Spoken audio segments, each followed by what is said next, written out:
Аймақ басшысы азық-түлік бағасын қадағалау шараларын пысықтады. Жиында жауапты мамандар бағаның өсуі салдарынан әлеуметтік шиеленісті болдырмау үшін қала мен аудан әкімдерінің инфляциялық процестерге жауапкершілігін күшейту, қоғам пікірімен санасатын халықтық бақылау штабтарын және бағаны реттеуге жедел әрекет ету үшін кол орталықтарын құру, сондай-ақ азық-түлік қауіпсіздігі саласындағы инвестициялық жобалардың жоспары жасалып, оны орындау әлеуметтік маңызы бар азық-түлік өнімдерін өткізу бойынша сауда нүктелерін ұлғайту сынды орындалуы қажет нақты қадамдарды тізіп шықты.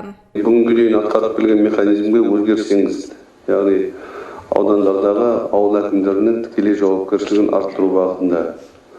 Осы жүйені жүзеге асыруды аудандардың, қалалардың әкімдеріне тапсырамын.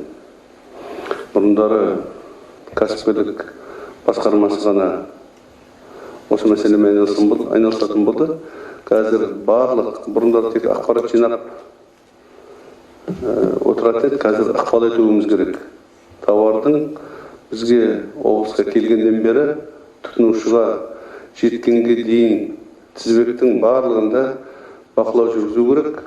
Сондай-ақ жиында Каспий су тұщыту зауытын жаңғырту жобасын іске асыру барысы да талқыланды. Өткен жылы мемлекет басшысының тапсырмасына сай Ақтау қаласында Каспий су тұщыту зауытының қуатын 2 есеге арттырып, тәулігіне 40 мың текше метрге дейін жеткізудің екінші кезеңі басталған болатын. Белгілі болғаны құрылыс жұмыстары мерзімінен кеш жүргізіліп келеді. Халық аса қажетті жобаны іске асырудың баяу жүргізіліп келе жатқанын өңір басшысы сынға алды. Жауапты тұлғаларға бірқатар нақты тапсырмалар берілді. Қаламқас Аманқосова, Қобылан Тәжібаев, Ақтау Ньюс.